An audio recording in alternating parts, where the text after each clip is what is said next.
This game has it all. Madman, Batman, creepy dudes, bad dads, dead dads. And if they don't fall into any of those categories, there's still suffering left for them. Hello, ladies, gentlemen, everything in between and neither. Today I want to talk about, something that I've kind of noticed about the Life is Strange games, and that is that the men are kind of, for the huge majority, not portrayed in the best way. And I don't mean that like the women don't have any problems either. I mean, they are perfectly well-rounded characters all over, so that's fine, but the thing I noticed about the man, let me get into that. But before I do, feel free to follow me on my social media on Instagram and Twitter at CommanderNici. Just click my channel name, and now let's get into the video. Oh, and this is like future me. I just did a whole rant on why we need International Men's Day and like stuff, and it gets all like kind of maybe messy, so the timestamps are down below. Feel free to skip to the actual video, but maybe don't. It would be nice, but like if you're here for just the Life is Strange monologue discussion, timestamps are down below.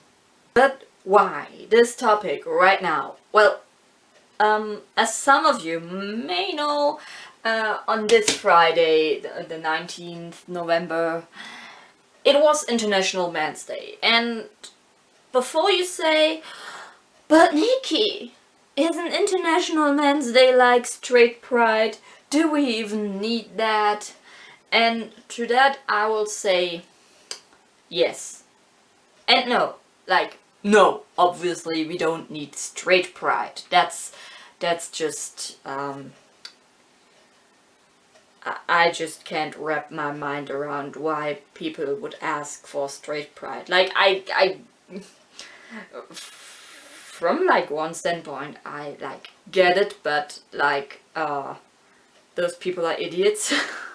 I'm sorry, but the way I see International Men's Day, and for what I have read that it works toward, I think we definitely need it, like from a feminist standpoint on, to help men get into a more positive mindset, to have less toxic masculinity and all those issues like men's health. Like, obviously there are some problems around general health care, that for example most symptoms are just the man's symptoms, like the symptoms for heart attacks that everyone knows are the symptoms that men feel, and they are much different for women. But that's not the point I want to make. The point I want to make is like, men are often probably like belittled or made fun of if they have like problems or show feelings that are anything other than being strong and stuff. Like, it's, look, I think there's a reason that men's rate of suicide are a lot higher, because I think they're often afraid to go to therapy and ask for help, because it's often expected of men to be strong, and if someone always expects of you to be strong, obviously you can't show weakness, because that's gonna upset people, and you often see it like in those posts, you know, like, if your man reads books, that's no man, that's a girlfriend. And it's like, fellas, is it gay to read? Or like, I don't know, all this kind of stuff that often men get made fun of, that are perfectly normal human being things. And I think International Men's Day is really, as I said, the way I see it, and I'm no expert on this stuff. I just want to give you maybe a little push in the right direction to look up all that stuff, and maybe dude, you there, man, if you right in there in front of the screen, if you're watching this and you're a dude, go to checkup, bend over for the doctor, and, you know, prostate cancer is a thing, and you should go to checkups regularly, starting on age like 30 or something. So take care of yourself. It's not a sign of weakness to go and take care of yourself. You're taking care of your car, you're changing the oil, you're checking the brakes, you refill the fuel.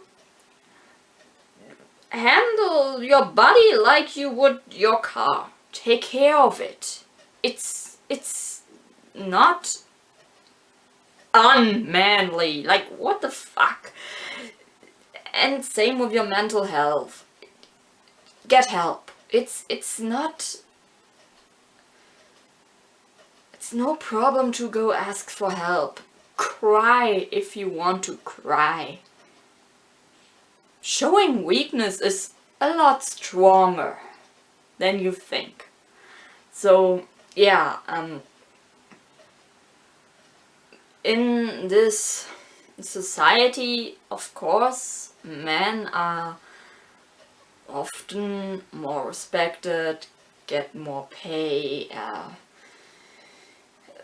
have generally better chances at a lot of stuff, but it comes at a price. Like toxic masculinity, the constant expectation to be strong and all that. And I think there needs to be a change, that men can be caretakers. Like the pay gap.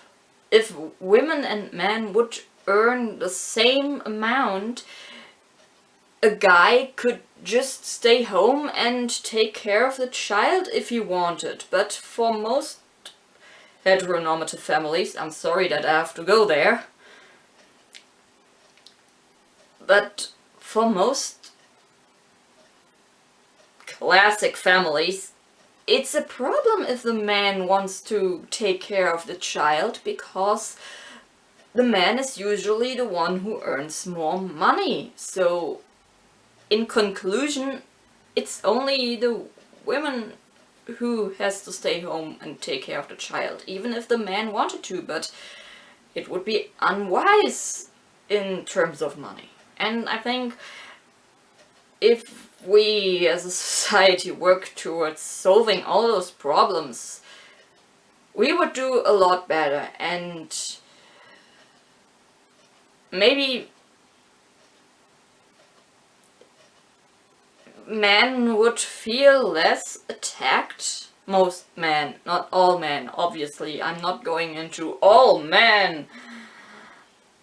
I don't like this narrative. I often share stuff that says, yes, all men, because there are some problems that do affect everyone. Like, even if a guy doesn't say sexist shit, if he doesn't stop a pal from saying such stuff, it's also a problem. Like, don't be an onlooker. Do something. But, like, what I wanted to say is, like, maybe most men wouldn't feel as attacked by feminism if the problem would be approached differently. Like, if they... maybe they just want to feel superior. I don't know. But that's the thing. Shouldn't we all be equal? And yeah, so... on the one hand, yes, men have it a lot easier in this society, but they also have a lot of problems that would be solved if there was, like, less toxic masculinity and stuff. Men don't always have to be strong. And I think some men are, like, really scared of, like, showing their kids affection, because showing positive emotions is a girly thing to do. I don't know what's wrong with society. I just wanted to say, dear man, it's okay to be a caretaker, to cry, to seek help when you have mental problems, when you have physical problems, go to your health checkups, or you'll die early. Oh yeah, remember? Men die a lot earlier than women, and I think, and that's just a wild idea I'm having. I'm, as I said, no expert, but I think it could be because they don't go to health checkups as regularly as women do, because all the stuff that I've said before. But now, enough with this weird rambling. Let's get on with the actual video.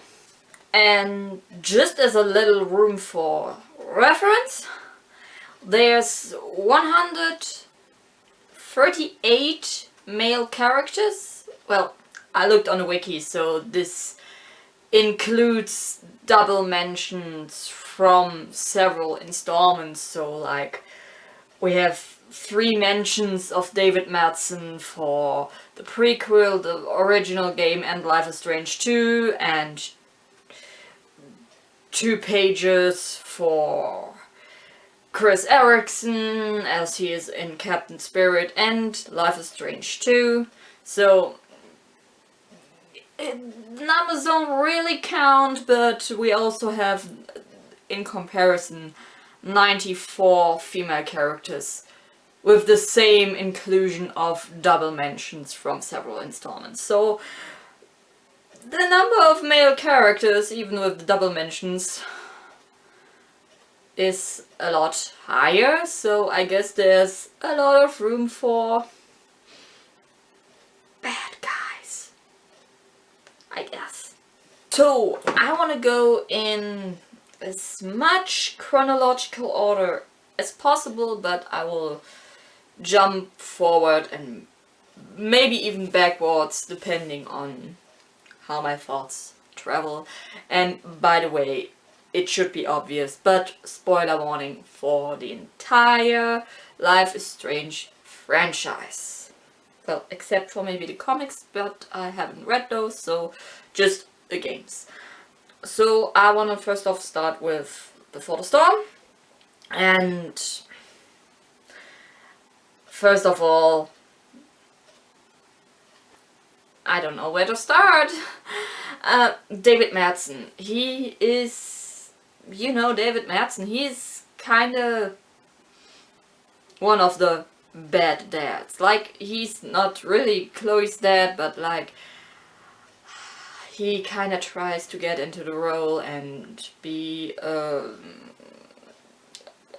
authority figure in her home to her, and he kinda tries to do his best sometimes, but he's like really bad at it and he oversteps a lot of boundaries. And then we have William Price, Chloe's dad, who is dead. But before that was, as far as we know, a really good father. Which is unfortunate that he then died. Then we have James Amber, Rachel's dad, who is horrible because he pays her biological mom to stay away from her. That's bad. We have Skip Matthews, who is really forgettable and maybe even bad at his job, but he doesn't matter, like, he is there for just like one game. We have Sean Prescott, who is a terrible dad to Nathan and probably one of the people responsible why he is that way. Which brings us to Nathan Prescott, who is already a pretty shitty dude in Before the Storm and continues to be a shitbag in the original Life is Strange.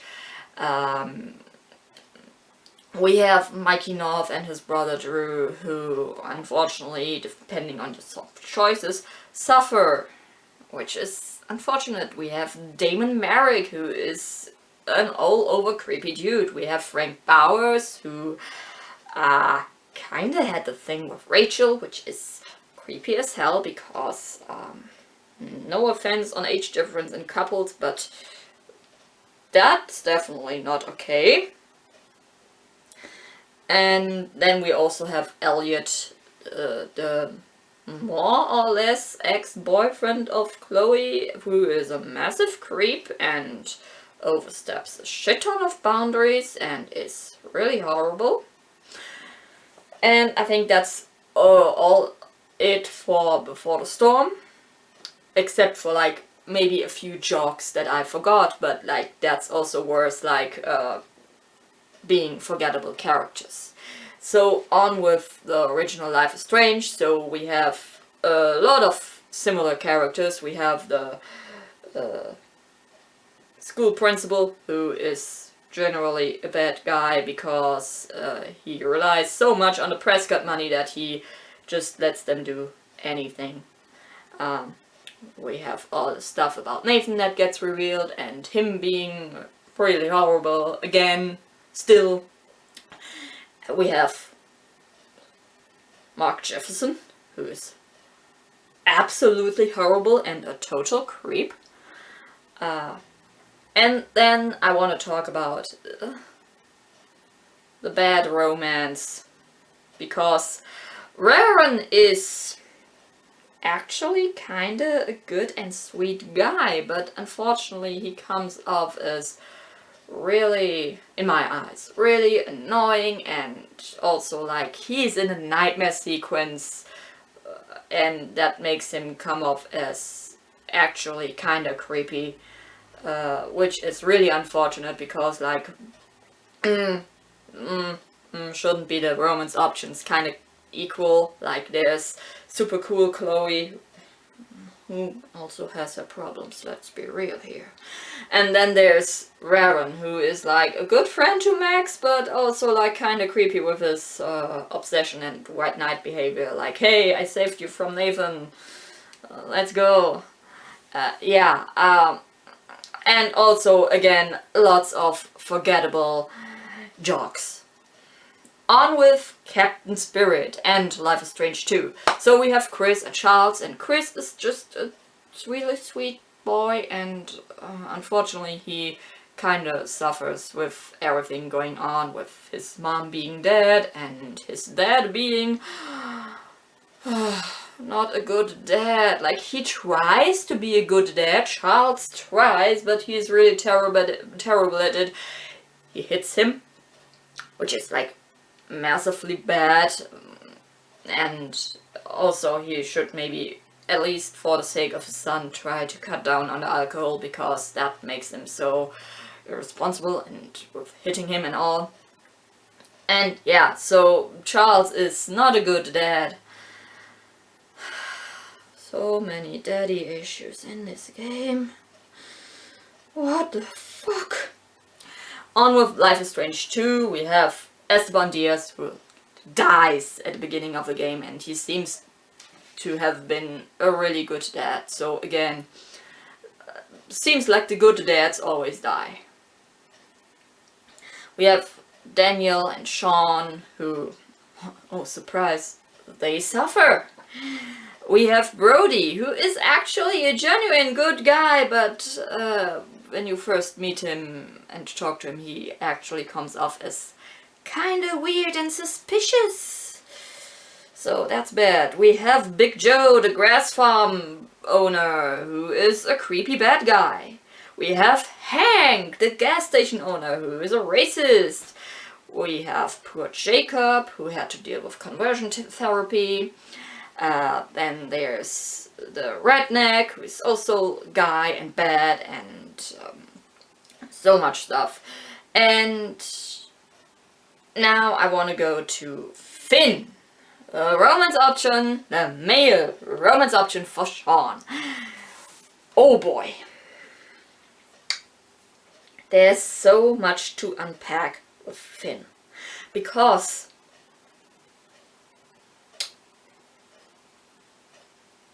like, he's genuinely like a cool guy and stuff, but like he is more on the criminal side and bad guy side, and like, yes, maybe some people like the bad boy image, but the fact that you can only romance him as Sean if you go on the bad path is like really bad, and it shouldn't be hidden behind the bad choice that you can romance a boy as a boy, like representation and stuff. Like, if you do all the kind of good choices and stuff, you end up, I mean, you can still end up with Cassidy and do the bad choice, but the romance with Cassidy isn't hidden behind any major choices, and the romance with Finn is hidden behind the bad choice. So that's actually for real bad, and the fact that it's the gay romance is also kind of sad, especially like since Life is Strange is kind of held up for like the representation and stuff, and then there's this issue with Finn, and it's just really sad. And then there's like probably like few more characters that I forgot to mention, even though I looked them up on the wiki, because they are like either not worth mentioning or like really forgettable. And now on to True Colors, and when I planned this video, I thought, and I was kind of afraid that True Colors would mess with the video, and I would have to say, I made this video before True Colors, and I'm not gonna mention True Colors because blah blah blah. But it actually also fits in. So we have Mr. Chen, who is a bad dad, and maybe even also a good dad, because I read the theory that he actually just went out to join the mining company to actually go back to Alex and Gabe to reform their family with an actual stable job and stuff. So that's kind of sad. Like, he held onto the picture of them all this time until the very last moment of him, and that's sad. And which brings us to Jed. What a douche, living all those years, this whole lie, being celebrated as a hero. Ugh. I mean, I guess he was a good dad to Ryan, because it's so hard to get Ryan on your side in a game. But Jed is like a bad guy that he just, I mean, he comes around in the end, depending on, yeah, he comes clean, okay, but he still lived all those years with that lie. Which brings me to, well, McLauden, who's responsible for the catastrophe, kinda, because, I mean, he forwarded the call, but he was a massive douche about it. Like, he's aggressive, and the way he attacked Gabe for talking to his girlfriend, like, Gabe was just helping her and he was unreasonably jealous, so yikes, bad guy vibes with anger issues. Oh, welcome Nathan 2.0. We have Jason Pike, who's like, he's nice, but an idiot who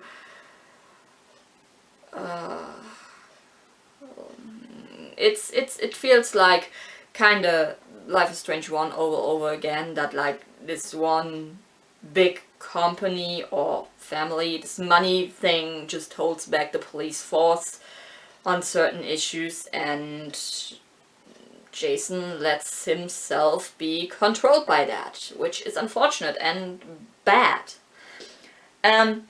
Next up we have Ducky, poor Ducky with his wife passing away. He man, let this man be happy. Okay, he's one of the few exceptions. Like he's a good guy, but there's some sad stuff around him. And now on to Gabe, because oh man, what a good guy, and then he had to die, and he was kind of a father figure to Ethan, so he's like kind of also one of the good dads who died.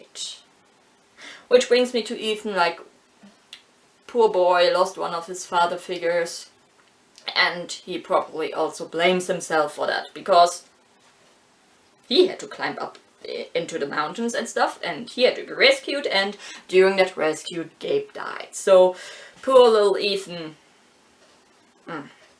And then we have Ryan, and for once, the male romance option isn't bad.